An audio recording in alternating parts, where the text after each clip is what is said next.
बिस्मिल्लाहिर्रहमानिर्रहीम। अस्सलाम वालेकुम। मैं हूँ आयशा और वेलकम करती हूँ आपको आयशा के किचन में। ईद स्पेशल में एक और टेस्टी सी रेसिपी आप लोगों के लिए यखनी पुलाव की लेकर आई हूँ, जो कि बनाने में बेहद आसान, खाने में टेस्टी और जायकेदार मटन यखनी पुलाव आज तैयार करेंगे, जो कि बहुत ही मज़ेदार बनता है। आप इस पुलाव को चिकन या फिर बीफ में भी बना सकते हैं। बहुत ही टेस्टी बनकर तैयार होता है और जो कम मिर्च मसाले खाते हैं उनके लिए ये एक बेस्ट रेसिपी है। रेसिपी को आपने अंत तक ज़रूर देखना है। अच्छी लगे तो लाइक शेयर ज़रूर कर दें और अपने फैमिली और फ्रेंड्स में भी ज़रूर शेयर किया करें। तो चले फिर देख लेते हैं कि यखनी पुलाव किस तरीके से बनाया है। यखनी बनाने के लिए सबसे पहले यहाँ प्रेशर कुकर मैंने ले लिया है, जिसमें शामिल करने लगी हूँ तकरीबन 1 किलो मेरे पास है मटन का गोश्त। आप चाहें तो बीफ का भी इस्तेमाल कर सकते हैं। एक पूरी गट्ठी लहसुन की, 2 इंच का अदरक का टुकड़ा जिसको मैंने छीला नहीं है, एज इट इज़ ही डाल दें। 2 से 3 हरी मिर्चें हैं और तो 1 मीडियम साइज़ का प्याज रफली सा काट कर शामिल कर दें। यहाँ मैं शामिल करने लगी हूँ सौंफ है मेरे पास 1.5 चम्मच इसमें जाएगा खुश्क धनिया साबित ही शामिल कर दें। 1 बड़ी दालचीनी की स्टिक है, 2 बादियान के फूल, 1 जायफल और जवित्री का 1 टुकड़ा है। अब इसमें 1 बड़ी इलायची शामिल करूँगी और सफ़ेद ज़ीरा है 1/2 टेबल स्पून के करीब, ये भी शामिल कर दें।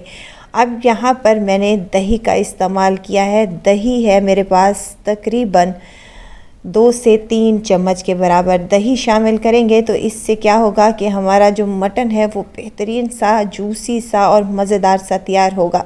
और इसमें डालूँगी 1.5 चम्मच नमक का। नमक आप अपने हिसाब से डाल लें, जितना कम ज़्यादा खाते हैं। अब आपने क्या करना है, तमाम चीज़ों को मिक्स करना है और मिक्स करने के बाद प्रेशर का ढक्कन लगाने के बाद इसको हमने चूल्हे पर चढ़ा देना है तकरीबन 20 से 25 मिनट के लिए। और उसके बाद मैंने इसका प्रेशर निकाल लिया है और प्रेशर निकालने के बाद ये देखें यखनी हमारी बेहतरीन से तैयार हो चुकी है। अब हमने क्या करना है, मटन को इसमें से निकाल लेना है और बाकी जो यखनी है वो हमने छान कर इसको अलहदा से रख लेना है। जो खड़े मिसाले हमने इसमें शामिल किए थे वो भी आपने अलहदा से इनके निकाल लेने हैं। सिर्फ हमें गोश्त और यखनी चाहिए। चलें जी, यहाँ पर गोश्त मैंने निकाल लिया है और यखनी भी अलहदा से छान कर साइड में रख ली है।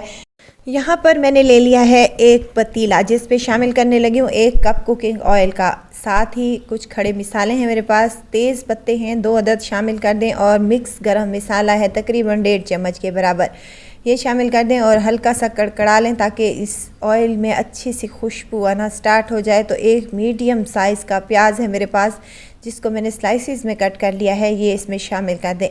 प्याज़ों को हमने कोई कलर वगैरह नहीं देना, बस हमने इनको सॉफ़्ट करना है, क्योंकि हम वाइट पुलाव तैयार कर रहे हैं।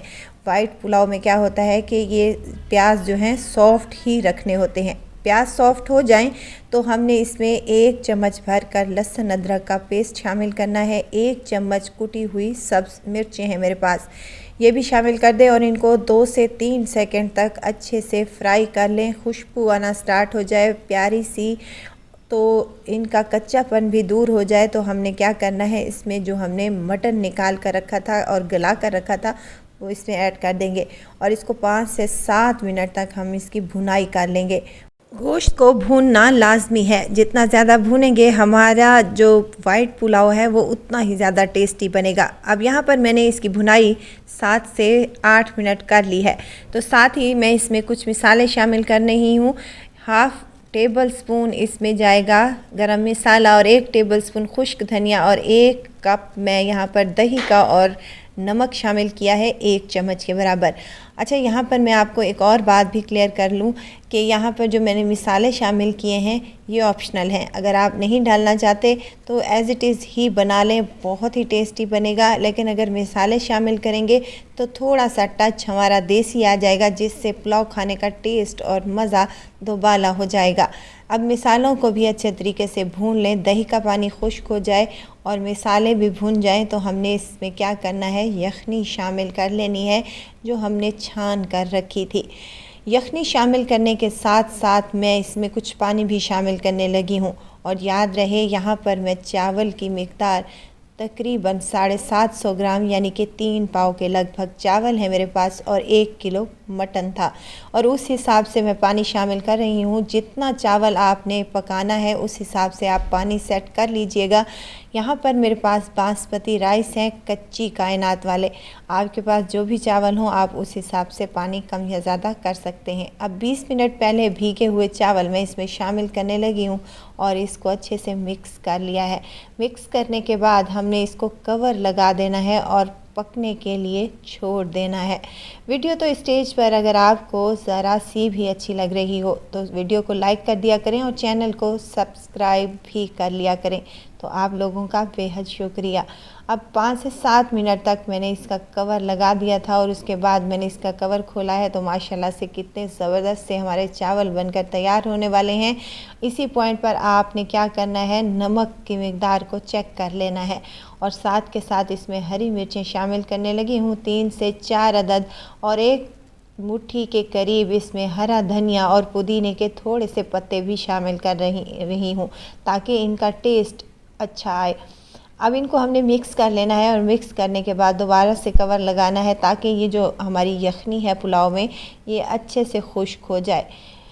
पुलाव खाने का टेस्ट और मज़ा उस वक्त तक नहीं आता जब तक कि हमारा जो चावल है वो अच्छा गला हुआ पका हुआ ना हो। तो उसके लिए हमने इसको कवर लगा दिया है। कवर लगाने के बाद 5 मिनट के बाद देखिए माशाल्लाह से बबल्स बनना स्टार्ट हो चुके हैं, पानी अच्छे से खुश्क हो चुका है और हमारा पुलाव बनकर तैयार हो चुका है। लेकिन अभी कुछ कसर बाकी है। पानी अभी अच्छे से खुश्क हो चुका है तो इसी पॉइंट पर हम दम लगाएंगे और दम लगाने से पहले इसमें 2 टेबलस्पून घी के शामिल करने लगी हूँ। देसी घी हो तो वेल एंड गुड, लेकिन बनास्पति घी भी आप शामिल कर सकते हैं। इसके बाद इसको कवर लगा दूंगी और 10 मिनट के लिए इसको मैं दम पर छोड़ूंगी और 10 मिनट के बाद माशाल्लाह से देखें, लुक चेक करें ज़रा आप चावलों की, कितने टेस्टी खिले खिले और मज़ेदार से हैं। खुशबूदार तो ये इतने हैं कि पूरे घर में इसकी खुशबू फैल चुकी है और ये टेस्टी तो बहुत ही बने हैं। इस ईद पर अगर आपने कुछ मज़ेदार, टेस्टी और यूनिक सा खाना है तो आप मेरी ये रेसिपी ज़रूर ट्राई कीजिएगा। इंशाअल्लाह ताला रेसिपी आपको ज़रूर पसंद आई होगी। तो चलें यहाँ सर्व कर लेते हैं। हरी चटनी के साथ इसको सर्व कर लेंगे, सलाद के साथ पुदीने की चटनी, या फिर ऐसे ही आप इसको ले सकते हैं। बहुत ही टेस्टी, बहुत ही मज़ेदार, चावल का एक एक दाना खिला खिला और हर दाने में इसका जायका और टेस्ट मिलेगा आपको। तो ज़रूर ट्राई कीजिएगा। दुआओं में मुझे ज़रूर याद रखिएगा। खुश रहें, खुशियाँ बाँटें। इजाज़त चाहती हूँ, फिर आऊँगी इंशाल्लाह एक नई और मज़ेदार सी चटपटी रेसिपी के साथ। आयशा को दीजिए इजाज़त। अपना बहुत सारा ख्याल रखिएगा। दुआओं में मुझे याद रखिएगा। अल्लाह हाफ़िज़।